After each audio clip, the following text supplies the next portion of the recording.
Hola a todos, bienvenidos a Urban Tecno.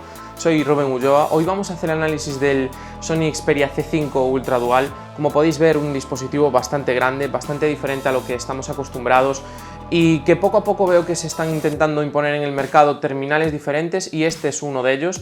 Ya veremos qué tal se dan sus especificaciones en este análisis completo.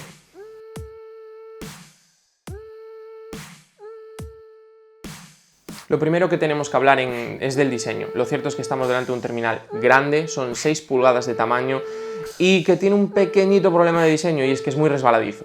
No estamos delante de nada grave, pero sí que es cierto que estos marcos redondeados con un metal bastante pulido, la tapa trasera que es bastante lisa y bastante, no digamos muy resbaladiza, pero sí que es cierto que no ofrece mucha resistencia a la fricción. Bueno, en ese sentido para algunos usuarios puede ser un poquito resbaladizo, también es bastante grande, más o menos pesado, acorde a sus 6 pulgadas de tamaño, así que bueno, que tengáis un poco claro todas estas premisas hablando del dispositivo. Cuando hablamos de materiales, construcción, fabricación, lo cierto es que me gusta bastante. Tiene una serie de detalles que no me gustan, los voy a comentar primero para dejar el buen sabor de boca después. Primero los botones, más o menos están bien colocados. Yo creo que sí que están bien colocados, tanto el desbloqueo como el control de volumen como la cámara. Quizás el control de volumen está muy cerca del desbloqueo, primer punto negativo, y después que el control de volumen es muy pequeño. A veces le das, no sabes si estás subiendo, si estás bajando, hay que pensar que le das con el dedo gordo, con el dedo pulgar de la mano, entonces es bastante complicado. El botón de la cámara tampoco es que sea muy cómodo ni muy sencillo de usar, tiene media pulsación, medio recorrido, pero no está del todo conseguido. La tapa para la tarjeta microSD tampoco es que sea precisamente muy cómoda y bueno, es difícil de poner, de colocar, de quitar. Bueno, en ese sentido son los puntos negativos. Por el lado positivo, muy buenos acabados, muy buenos materiales, la sensación de la tapa trasera es muy buena, los marcos están muy bien acabados, los bordes en general, aunque algunas personas comentaron en nuestra cuenta de Instagram que eran bastante grandes, no creo que sea así. En la parte delantera tenemos una gran cámara con flash, en la parte superior, y en la parte inferior tenemos un altavoz, con lo cual creo que en ese sentido están bastante bien conseguidos dentro de lo que era habitual en este mismo fabricante simplemente hace unos meses, así que en ese sentido hay que valorarlo muy positivamente. Siguiendo con el resto de apartados, nos vamos a mover al apartado multimedia.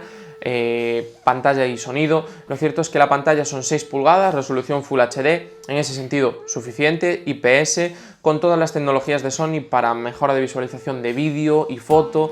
No me acuerdo una cómo se llama y la otra es la típica Bravia. Funciona bien, la pantalla sirve, está más o menos bien en su gama.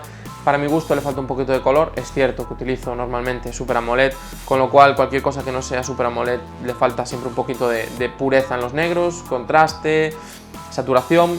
Si valoro la pantalla a nivel del uso que me ha dado, suficiente, brillo máximo suficiente, ángulos de visión, bastante conseguidos, así que en ese sentido bastante contento con la experiencia que me ha dado la cámara. El sonido, 3/4 partes de lo mismo, altavoz delantero, peor a lo mejor a nivel de potencia y de calidad que otros rivales de esta misma gama, pero al estar situado en la parte frontal gana mucho porque no lo obturaremos y el sonido será directo, con lo cual, bueno, un poco lo comido por lo servido. Prefiero menos calidad y menos potencia en la parte delantera que más calidad y más potencia en la parte trasera para el uso habitual del día a día que yo hago como usuario de smartphone. Siguiendo un poco con la otra parte multimedia, que es la cámara, aquí tenemos dos sensores CMOS Exmor-R de 13 megapíxeles firmados por Sony, y en la cámara delantera y en la cámara trasera. Como podéis ver, hay una cosa un poquito rara en este Sony C5 Ultra Dual, y es que la cámara delantera y el flash son más grandes que los de la parte trasera. Me llamó la atención nada más verlo y yo creo que es algo que le llama la atención a la mayor parte de personas que han visto el terminal en estos días que lo he probado. La cámara delantera, para ser una cámara delantera, funciona bien, le falta un poquito de rango dinámico. Yo creo que en ese sentido hay otros fabricantes que con menos megapíxeles hacen mejores fotos, aquí tienes más resolución, y la cámara trasera pues sí que es bastante eficiente, color, rango dinámico, poca luz, en general es mejorable la experiencia para un dispositivo de este precio. Creo que han intentado hacer una muy buena cámara delantera como cámara delantera, les ha salido bastante bien esa parte, y la cámara trasera creo que podría ofrecernos algo más. No tiene una mala experiencia, pero creo que por 400 euros que cuesta este dispositivo podemos encontrar mejores experiencias en cámara. Ahora nos toca hablar del sistema operativo, en este caso tenemos Android 5.0 Lollipop. Lo cierto es que una versión un poquito atrasada de Android, nos gustaría haber visto por lo menos 5.1, ya no pedimos Marshmallow, pero por lo menos 5.1. En ese sentido, Sony hace una personalización muy ligerita. Bueno, un par de detalles sobre Android, más o menos una experiencia bastante similar a la nativa, positivo, ahí no perdemos mucho, unos cuantos añadidos, aplicaciones propias de Sony para cámara, para sonido, la típica de Wallman, de álbum, que están bastante bien conseguidas, lo cierto es que me han gustado, y un par de detallitos en el menú de aplicaciones y en la multitarea, con algunas cosillas que podemos hacer extra, y en el botón en la función de apagado con captura de pantalla o grabación de vídeo de pantalla. Bueno, detallitos que están bien y que creo que no emborronan la experiencia nativa de Android, y en ese sentido no perdemos nada respecto a lo que sería habitual en ese sentido.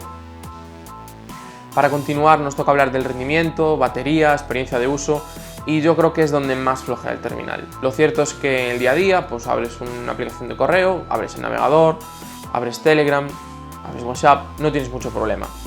Digo esto porque es más o menos el uso habitual que yo hago de un smartphone. No tienes mucho problema. Abres YouTube, no tienes mucho problema. Juegas un ratito al Clash of Clans, Clash Royale, Boom Beach, Alto, Real Racing, no tienes problemas. Llega un momento en el cual el terminal se empieza a calentar un poco, la ralentización empieza a ser evidente, pero si haces un uso bastante esporádico no tienes muchos problemas en ese sentido. El problema realmente del terminal llega en cuanto le exiges.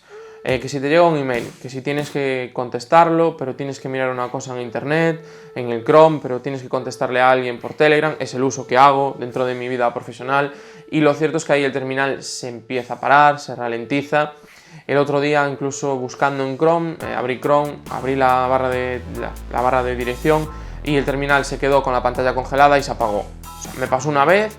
Es cierto que el terminal, cuando lo pruebo de manera intensiva, intento llegarlo a ese punto de estrés, pero hacía tiempo que no se me apagaba un terminal por falta de rendimiento de esta gama. Entonces, en ese sentido, creo que el procesador MediaTek ha sido un error por parte de Sony, no hace lo que necesitamos, y Sony, que tanto presume de modo estamina, el cual sí que es cierto que mejora mucho la batería a base de quitar cualquier tipo de función añadida que pueda tener el terminal, que para mí es un modo de batería que no me gusta, como ya he comentado en otros vídeos y de otros fabricantes, no solo de Sony. En ese sentido, la batería ha sido horrible. Para mí ha sido una experiencia muy mala de batería. Hacía mucho tiempo que no tenía que estar pendiente de llevar siempre el cargador encima o siempre una batería externa. Y, por ejemplo, sin ir más lejos, ayer salí sobre las 8:30 de casa y a las 3:30, cuando estaba comiendo, la batería era un 15 o un 20%, con 2 horas y algo de pantalla. Para mí eso es una experiencia malísima. Bueno, estamos hablando de un terminal que tiene 2930 mAh de batería, no sé si son 30 o 50, para 6 pulgadas de pantalla con resolución Full HD. Evidentemente no iba a ser bueno, pero en ese sentido ha sido bastante malo. No he visto en ningún momento pasar de las 3 horas y media de pantalla en todo este tiempo de uso, lo cual, bueno, hoy en día un terminal de 400 euros lo necesitamos. Ayer mismo, después de ese uso, cargué el teléfono con un 15% de batería, el tiempo que pude, porque lo necesitaba para seguir trabajando. Llegué a casa a las 12:30, lo cargué hasta un 50% más o menos, 40 y muchos, quiero recordar, y cuando llegué a las 12 a casa, después de desenchufarlo sobre las 6, 5:30, 6, tenía un 2% de batería. De 6 a 12, un 40% de batería con 1 hora de pantalla. Bueno, creo que los datos cantan por sí solos, yo no tengo que decir nada más en este sentido. La batería muy justa, el rendimiento justo. Para un usuario que no sea muy exigente creo que le va a llegar, pero lo cierto es que en el momento también, incluso si te pones a jugar un poquito sin juegos muy exigentes, el dispositivo sufre bastante. Hasta aquí el análisis de este Sony Xperia C5 Ultra Dual. Pese a esta última parte del rendimiento que no me ha gustado mucho, es cierto que el dispositivo tampoco ha sido nada horrible. Es un terminal bastante bonito, sienta muy bien a la mano, las cámaras funcionan más o menos bien, el rendimiento en el día a día habitual no está mal, pero sí que tiene unos puntos que desde mi punto de vista son muy mejorables.